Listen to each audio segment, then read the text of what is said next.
आप हमसे हिसाब लेते हो कि हमने किसको पकड़ा, किसको नहीं पकड़ा, कौन जेल गया, कहां ब्लैक मनी है, कहां व्हाइट मनी है। कभी अपने गिरेबान में झांका? जब रोपे पेड़ बबूल का तो आम कहां से हो। आप जो सीबीआई और इनकम टैक्स की बात करते हो, ये आपकी कारस्तानी है। हमारी सरकार माननीय निर्मला सीतारामन जी के ऊपर केवल वो उसको इंप्लीमेंट करती है। हमने अपने एजेंसी को केवल फ्री छूट दे रखा है। जो भी भ्रष्टाचारी है वो जेल जाएगा, वो किसी कीमत पर नहीं छूटेगा। नमस्कार, स्वागत है आपका। आप देख रहे हैं द न्यूज और मैं रानी गुप्ता आपके साथ। झारखंड के गोंडा से भारतीय जनता पार्टी के सांसद निशिकांत दुबे ने वित्त विधेयक पर चर्चा के दौरान विपक्ष के नेता राहुल गांधी को निशाने पर रखा। इतना ही नहीं, कांग्रेस के पुराने राज भी निशिकांत दुबे की ओर से खोले गए हैं। आपको बता दें कि निशिकांत दुबे ने अग्निवीर से लेकर के जातिगत जनगणना, कॉर्पोरेट टैक्स में कटौती, ईडी की ओर से पीएमएलए के तहत गिरफ्तारी समेत विपक्ष के तमाम वार पर पलटवार किए। उन्होंने prevention of money laundering act यानी कि पीएमएलए का जिक्र करते हुए कहा कि इसकी भी बहुत चर्चा सुनने को मिली है। इस बिल में भी ईडी के लिए कई चीजें हैं। उन्होंने कांग्रेस के कार्यकाल की बात करते हुए कहा कि आप जो सीबीआई, ईडी की बात करते हो, ये आपकी कारस्तानी है। हमारी सरकार केवल उनका अनुपालन करती है। हमने एजेंसियों को केवल छूट दे रखी है। आप भी सुनिए कि कैसे बीजेपी के सांसद निशिकांत दुबे पूरी तरीके से कांग्रेस और विपक्ष पर हमलावर नजर आ रहे हैं। आप हमसे हिसाब लेते हो कि हमने किसको पकड़ा, किसको नहीं पकड़ा, कौन जेल गया, कहां ब्लैक मनी है, कहां व्हाइट मनी है। कभी अपने गिरेबान में झांका? जब रोपे पेड़ बबूल का तो आम कहां से हो। आप जो सीबीआई और इनकम टैक्स की बात करते हो, ये आपकी कारस्तानी है। हमारी सरकार माननीय निर्मला सीतारामन जी के ऊपर केवल वो उसको इंप्लीमेंट करती है। हमने अपने एजेंसी को केवल फ्री छूट दे रखा है। जो भी भ्रष्टाचारी है वो जेल जाएगा, वो किसी कीमत पर नहीं छूटेगा। जब नाश मनुष्य पर छाता है, पहले विवेक मर जाता है। अस्तित्व संकल्प दोहराता हूं, याचना नहीं अब रन होगा, जीवन या की मरण होगा। फाइनेंस बिल में एक बड़ा अच्छा पार्ट आता है अध्यक्ष महोदया, पीएमएलए का। और इस सदन में जितने लोग बोलते हैं वो इनकम टैक्स के बारे में बोलते हैं, ईडी के बारे में बोलते हैं और सीबीआई के बारे में बोलते हैं। सीबीआई तो खैर अलग संस्था है, लेकिन इनकम टैक्स और ईडी ये दो महत्वपूर्ण है। और इस फाइनेंस बिल में भी ईडी के लिए कई एक चीजें जो है वो बताई गई। अब आप ये बताइए सर महोदया कि 1988 में मैं जब तोते की लिप सर्विस की बात करता हूं तो बड़ा गुस्सा आता है, तोता तोता कहते हैं। 1988 में ये सदन के जानने लायक चीजें हैं कि राजीव गांधी साहब ने बेनामी ट्रांजैक्शन एक्ट कानून यहां लाया 1988 में, और 88 से वो 2017 पहुंच गया। 30 साल में उसके रूल्स नहीं बन पाए। आप हमसे हिसाब लेते हो कि हमने किसको पकड़ा, किसको नहीं पकड़ा, कौन जेल गया, कहां ब्लैक मनी है, कहां व्हाइट मनी है। कभी अपने गिरेबान में झांका कि 88 में बेनामी ट्रांजैक्शन एक्ट, और उसके बाद आपकी सरकार रही 91 से 96 तक, 2004 से लेकर 2014 तक। ऐसा भी नहीं कर सकते हो कि हम सरकार में नहीं रहे। आप लागू नहीं कर पाए। आप किसको साथ दे रहे थे, किसको साथ दे रहे थे? दूसरा मैं आपको बताऊं, यह सुप्रीम कोर्ट का आदेश 2012 में दिसंबर के महीने में बेनामी ट्रांजैक्शन एक्ट में संशोधन हुआ। भारतीय जनता पार्टी की तरफ से मैं बोलने के लिए खड़ा हुआ, और उस तरफ से माननीय चिदंबरम साहब थे, बड़े फेमस वित्त मंत्री। उनसे ज़्यादा पढ़ा लिखा आदमी तो मैंने जीवन में देखा ही। मैंने बोलते हुए कहा कि आप जो एक्ट लेके आ रहे हो, एक दिन यदि वाइफ हस्बैंड में भी लड़ाई होगी तो उसमें पीएमएलए लग जाएगा। और ये जितना स्ट्रिंजेंट है, जिस भी आधार पर लगा रहे हो, भगवान न करे कि एक दिन आप ही जेल चले जाओ। जब मैं मेरा सीट नंबर 545 था उस जमाने में अध्यक्ष सभापति महोदया, जब मैं बात का अंतिम था, मैं अंतिम सदन का सदस्य 545 नंबर पर था। जब मैं बोलकर बंद हुआ तो चिदंबरम साहब खड़े हुए, और चिदंबरम साहब का बड़ा फेमस भाषण है कि भारतीय जनता पार्टी बहुत पढ़ी लिखी पार्टी है। मेरी अपेक्षा यह थी कि पीएमएलए कानून में बोलते हुए भारतीय जनता पार्टी अपने एक विद्वान आदमी को खड़ा करेगी, लेकिन उसने सबसे मूर्ख, बुद्धू और दकियानुसी आदमी को, जो है जिसको पीएमएलए पता ही नहीं है, उसको खड़ा कर दिया। यह सुप्रीम कोर्ट का यह आदेश है और सुप्रीम कोर्ट के आदेश में एफएटीएफ में जो चिदम्बरम साहब का 2012 का दिसंबर का स्टेटमेंट है, उसी को कोट करते हुए यह रिपोर्ट आया। जब रोपे पेड़ बबूल का तो आम कहां से हो।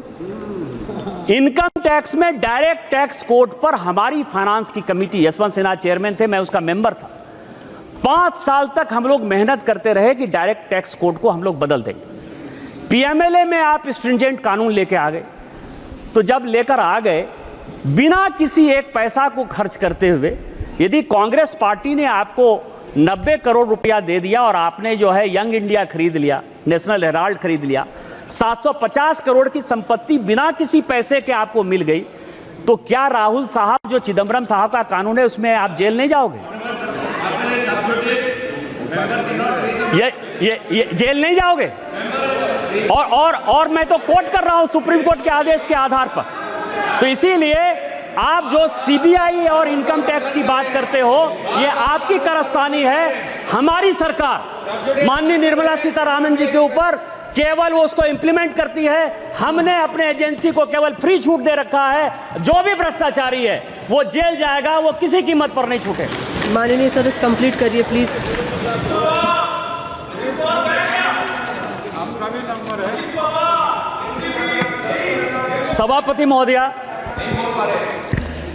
सभापति महोदया,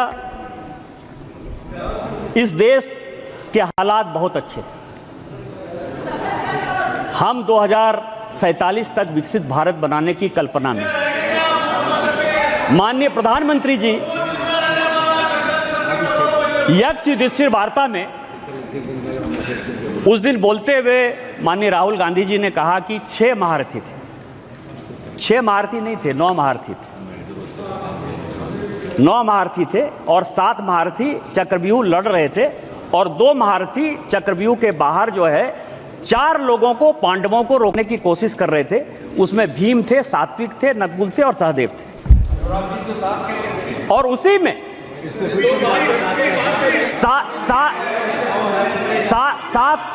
टोटल 9 महारथी थे जो कि अभिमन्यु से लड़ रहे थे और उसमें 7 महारथी ऐसे थे जो चक्रव्यूह में अभिमन्यु को घेरने के लिए बैठे थे और 2 महारथी ऐसे थे जो कि पांडव की सेना उसमें अंदर नहीं जा पाए। पांडव में 4 लोगों को उन्होंने मौका दिया हुआ था। इसका नाम था भीम, सात्विक, नकुल और सहदेव।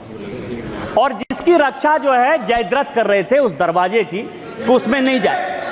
इसमें एक महाभारत में दूसरे प्रसंग में क्वेश्चन पूछा यक्ष ने युधिष्ठिर से। एक क्वेश्चन है कि कह पंडिता, और दूसरा है को मूर्खा, और तीसरा है कह मत्सर। मैं मूर्ख पर नहीं जाऊंगा, मैं 2 ही चीज पर जाऊंगा, क्योंकि हो सकता है कि ये लोग अपने पर ले लें, लीडर ऑफ द अपोजिशन पर, कि उनको मूर्ख कह दिया। मैं उनका बड़ा सम्मान करता हूं। पंडित वो है, सभापति महोदया, पंडित वो है जो कि विद्वता की बात करता है।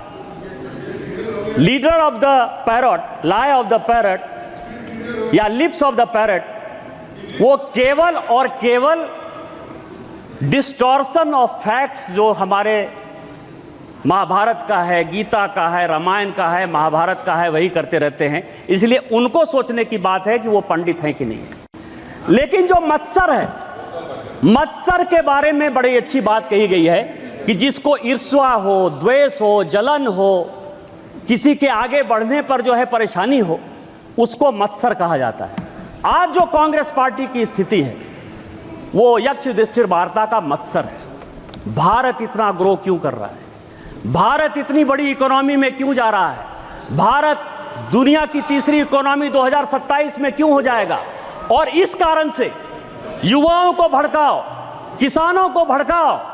इसी कारण से जातिगत रिजर्वेशन के आधार पर, जिस रिजर्वेशन के आधार पर आज बांग्लादेश जैसा देश जो है जल रहा है, पाकिस्तान खत्म हो रहा है, श्रीलंका खत्म हो रहा है, लीडर ऑफ द अपोजिशन के नाते जिसकी कोई जिम्मेवारी नहीं। और जिम्मेवारी कैसे होगी सभापति महोदय? जिम्मेवारी नहीं होने के पीछे रीजन है। रीजन ये है कि मैं 3 किताब मैं अभी पढ़कर आया, वो 3 किताब बड़ा इंपॉर्टेंट है। एक किताब अशोक मित्रा ने लिखा, प्रेटलर्स टेल। अशोक मित्रा साहब बंगाल के सबसे लॉन्गेस्ट फाइनेंस मिनिस्टर रहे और इंदिरा जी के वो इकोनॉमिक एडवाइजर। दूसरी किताब नटवर सिंह की है जो कहता है कि one life is not enough. और तीसरी किताब संजय बारू की है, एक्सीडेंटल प्राइम मिनिस्टर। ये 3 किताब है और तीनों आदमी, संजोग से अशोक मित्रा साहब को छोड़ दीजिए तो 2 आदमी तो अभी भी हैं। और किसी को कांग्रेस पार्टी ने जो है आज तक कॉन्ट्राडिक्ट नहीं किया। कॉन्ट्राडिक्ट। और तीनों किताब क्या कहती है कि अमेरिका तय करता था इस देश का वित्त मंत्री कौन हो। संजय बारू कहते हैं कि प्रधानमंत्री मनमोहन सिंह जी ये सरकार नहीं चलाते थे, ये सरकार नेशनल एडवाइजरी काउंसिल की सोनिया गांधी जी चलाती थी। ये मैं नहीं कह रहा, संजय बारू की किताब है, मैं तो केवल किताब को कोट कर रहा हूं। उस तीनों में और मैं कुछ CIA की डीक्लासिफाइड फाइल्स लेकर आया हूं। ये CIA की डीक्लासिफाइड फाइल्स है। ये फाइल ये कहती है कि कांग्रेस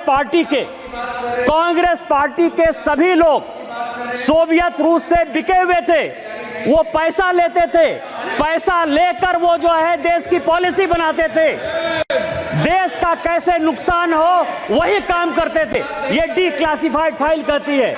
ये तीनों किताब को यदि आप देखेंगे, चाहे वो अशोक मित्रा की हो, चाहे संजय बारू की हो और नटवर सिंह की हो, ये कांग्रेस पार्टी इस देश को बदनाम करना चाहती है, बर्बाद करना चाहती है, ऐसा सिचुएशन पैदा करना चाहती है कि प्रधानमंत्री मोदी जी के खिलाफ पूरा माहौल बने, इस देश के खिलाफ पूरा माहौल बने, लेकिन वो हम होने नहीं देंगे। ये देश के तीसरे बार प्रधानमंत्री बनने वाले दूसरे लोग हैं। और मैं आपको रामधारी सिंह दिनकर की कविता से खत्म करता हूं कि उन्होंने कहा कि जब नाश मनुष्य पर छाता है, पहले विवेक मर जाता है। अस्तित्व संकल्प दोहराता हूं, याचना नहीं अब रन होगा, जीवन या की मरण होगा। इस देश को बनाने के लिए कोई भी कुर्बानी देनी पड़ेगी, हम कुर्बानी देंगे। हम वित्त मंत्री द्वारा इस फाइनेंस बिल का समर्थन करते हैं और पूरे सदन से आग्रह करते हैं कि उस बिल को पास करें। इन्हीं शब्दों के साथ जय हिंद जय भारत।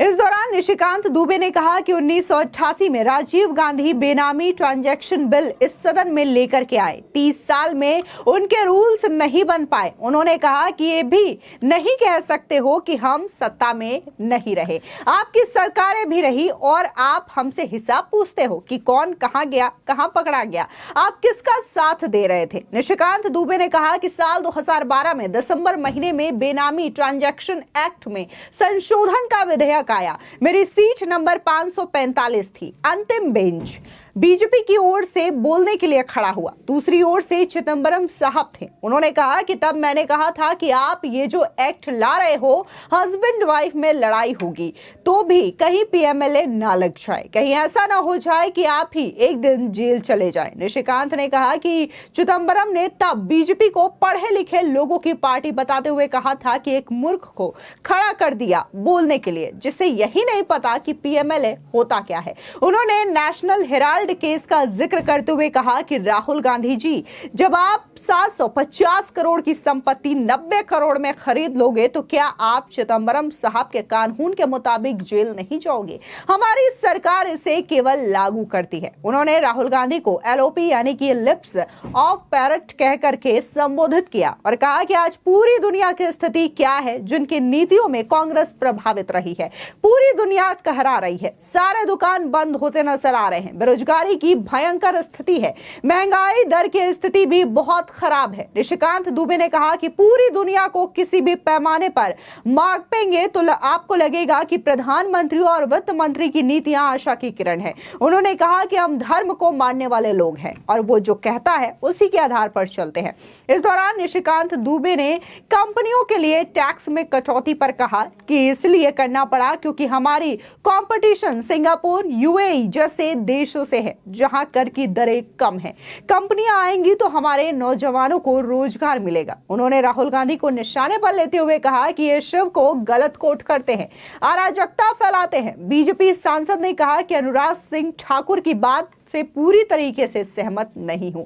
अनुराग ठाकुर की ओर से सदन से माफी मांगना चाहता हूं कि वे कहते हैं कि जो मैं हूं वो दिखाना नहीं। आप साधु हो और जाति ना पूछो साधु की। अनुराग ने उनसे जाति पूछ करके गलती कर दी। लेकिन आप मुझे बताइए कि बहुत से ऐसे लोग हैं जो जाति में आस्था नहीं रखते, वे कहां जाएंगे?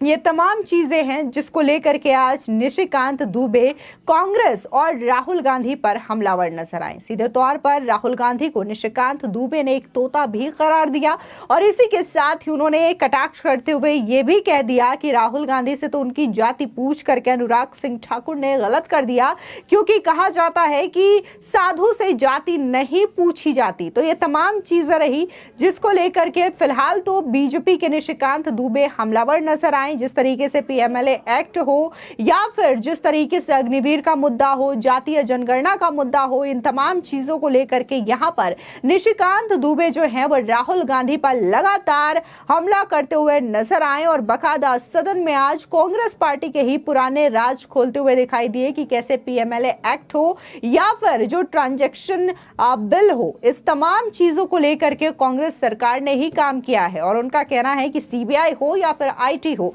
इनकी सरकार ने केवल उन्हें छूट दे रखी है, उन पर दबाव नहीं बनाया है। एजेंसियां जो काम करती हैं वो खुद से करती हैं, ना कि उन्हें सरकार डिस्टर्ब करती है और ना ही उन पर कोई प्रेशर बनाया जाता है कि किसके खिलाफ कार्रवाई की जाए या फिर किसकी गिरफ्तारी की जाए। आपको बता दें कि लगातार विपक्ष जो है वो जांच एजेंसियों के कार्रवाई पर यह सवाल उठाता है और कहता है कि मोदी सरकार जो है विपक्ष को खत्म करना चाहती है और तमाम नेताओं को झूठे केस में फंसा करके सलाखों के पीछे भेजना चाहती है। फिलहाल इस पूरे मामले को लेकर के आपकी क्या राय है, हमारे कमेंट सेक्शन में जरूर बताएं। धन्यवाद।